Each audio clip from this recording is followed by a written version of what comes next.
ನೋಡಿ, ಇದು millet health mix powder 2 kg ಕಳಿಸ್ತಾ ಇದ್ದೀನಿ ಮಹಾಲಕ್ಷ್ಮಿ ಲೇಔಟಿಗೆ. ಸ್ಮಿತಾ ಭಟ್ ಅಂತ. ಅಮ್ಮ ಥ್ಯಾಂಕ್ ಯು ಸೋ ಮಚ್. ಅಂದರೆ ಅವ್ರಿಗೆ ನಾನು ಯಾವಾಗಲೂ ನನ್ನ ತುಂಬ ಸ್ಪೆಷಲ್ ಥ್ಯಾಂಕ್ಸ್ ಹೇಳ್ತೀನಿ. ಏನಕ್ಕಂದರೆ ನನಗೆ ಫಸ್ಟ್ ಕಸ್ಟಮರ್ ಆನ್ಲೈನಲ್ಲಿ ನನಗೆ ಸಿಕ್ಕಿದ್ದು ಅವರು. ಸೊ ಇಲ್ಲಿ ನಮ್ಮ ನೇಬರ್ಸ್ ಎಲ್ಲ ನನಗೆ ಇಲ್ಲಿ ಅಂದರೆ ಮನೆ ಹತ್ರ ತುಂಬ ಜನ ಸಪೋರ್ಟ್ ಮಾಡಿದ್ರು. ಬಟ್ ನನಗೆ ಅಂದರೆ ನಾನು ಯಾರು ಅಂತ ಗೊತ್ತಿಲ್ಲ. ನನಗೆ ಫಸ್ಟ್ ಟೈಮ್ ಅವರು ಒಂದು ಕಾಲ್ ಬರುತ್ತೆ ನನಗೆ, ಮೆನ್ಷನ್ ಅಂದರೆ ನನ್ನದೇ ಚಾನಲಲ್ಲಿ ನಂಬರ್ ಮೆನ್ಷನ್ ಮಾಡಿದ್ದೆ. ಅಂದರೆ ಯೂಟ್ಯೂಬ್ ಚಾನಲ್ ಇದೆಯಲ್ಲ, so millet health mix powder ಹೇಗೆ ಮಾಡ್ತೀನಿ ಅಂತ ಹೇಳ್ಬಿಟ್ಟು ಕಾಂಟ್ಯಾಕ್ಟ್ ಒಂದು ಮೆಸೇಜ್ ಹಾಕ್ಬಿಟ್ಟು ಒಂದು ಅದರಲ್ಲಿ ನಂಬರ್ ಹಾಕಿದ್ದೀನಿ. ಸೊ ಆ ನಂಬರ್ಗೆ ನನಗೆ ಒಂದು ಹಾಕಿದ್ದೊಂದು ಸೆಕೆಂಡ್ ಡೇಗೇನೋ ಕಾಲ್ ಬರುತ್ತೆ. ಸೊ ಈ ಥರ ತುಂಬ ಚೆನ್ನಾಗಿ ಮಾತಾಡಿದ್ರು. ಬಟ್ ಅವ್ರು ಮಾತಾಡಿದ ಮೇಲೂ ನನಗೆ ಆ ರೆಸ್ಪಾನ್ಸ್ ಮಾಡಲಿಕ್ಕೆ ಆಗಲಿಲ್ಲ. ಅಂದರೆ ಹೇಗಿರುತ್ತೆ ಏನು ಜನರು ಹೇಗೆ ಅನ್ನೋದು ನನಗೇನು ಗೊತ್ತಿರಲಿಲ್ಲ 2 years ಬ್ಯಾಕು. ಸೊ ನೋಡಿ, ಅಲ್ಲಿಂದ ಇಲ್ಲಿ ತನಕ ನಮ್ಮ ಜರ್ನಿ ಕಂಟಿನ್ಯೂ ಆಗ್ತಾ ಇದೆ. ನಾನು ಏನೇ ಡೌಟ್ಸ್ ಬರಲಿ, ನಾನು ಏನೇ ತಪ್ಪು ಮಾಡಿದ್ರು ನಿಜವಾಗ್ಲೂ ಅವರು ನನಗೆ ಒಂದು ಎಲ್ಲ ತಿದ್ದುಬಿಟ್ಟು ಹೇಳ್ತಾರೆ, ಹೀಗೆ ಥರ ಮಾಡ್ಕೊ, ಹಿಂಗೆ ಚೇಂಜ್ ಮಾಡ್ಕೊ ಅಂತ.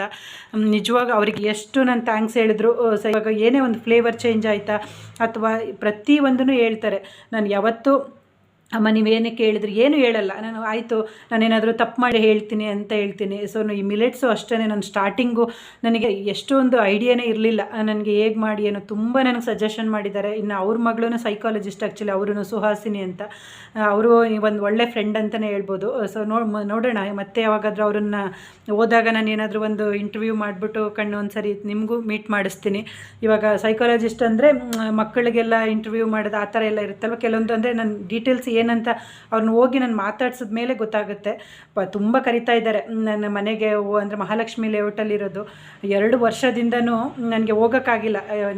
ನಾನು ಯಾವಾಗ ಕೇಳಿದ್ರು ನೀನು ಬರೀ ಕಾಲಲ್ಲೇ ಮಾತಾಡ್ಬಿಟ್ಟು ಹಿಂಗೆ ಫೋನ್ ಕಟ್ ಮಾಡಿಬಿಟ್ಟು ಇರ್ತೀಯ, ಇದುವರೆಗೂ ನೀನು ಬರೋಕ್ಕಾಗಲಿಲ್ಲ. ಅದು ಫಸ್ಟ್ ಟೈಮ್ ಏನಂದರೆ ಇಸ್ಕಾನ್ ಟೆಂಪಲ್ ಹತ್ರ ಅವರು ಮತ್ತು ಸ್ಮಿತಾ ಭಟ್ ಅಮ್ಮ ಮತ್ತು ಅಂಕಲ್ ಇಬ್ಬರು ಬಂದುಬಿಟ್ಟು ನಾನು 2 kg ತೊಗೊಂಡ್ರು. ಇವಾಗ ನಾನೇ ಹೋಗಿದ್ದೆ ಅಲ್ಲಿಗೆ, ಏನೋ ಬೇರೆ ಕೆಲಸ ಇತ್ತು ಅಂತ ಹೇಳ್ಬಿಟ್ಟು ಅಲ್ಲಿಗೆ ಹೋಗಿ ಕೊಟ್ಬಿಟ್ಟು ಬಂದ್ವಿ.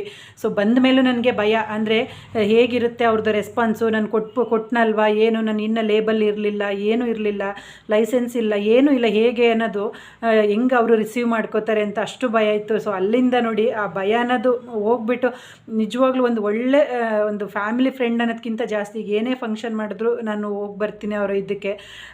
ಆ ಥರ ಇದ್ದೀವಿ ಇವಾಗ. ಅದೆಲ್ಲ ನಾನು ಏನಾದರೂ ಇದ್ದರೂ ಹೇಳ್ತಾರೆ, ಅವರು ಡೈರೆಕ್ಟಾಗಿ ಹೇಳ್ತಾರೆ, ಸೊ ಇದನ್ನು ಚೇಂಜ್ ಮಾಡ್ಕೊಪ್ಪ, ಇದನ್ನು ಪ್ರತಿಯೊಂದು ತುಂಬಾ ಅಡ್ವೈಸ್ ಮಾಡ್ತಾರೆ. ಅಮ್ಮ ಅದಕ್ಕೆ ನಿಮಗೆ ನಾನು ಎಷ್ಟು ಥ್ಯಾಂಕ್ಸ್ ಹೇಳಿದ್ರು ಸಾಕಾಗಲ್ಲ. Thank you so much.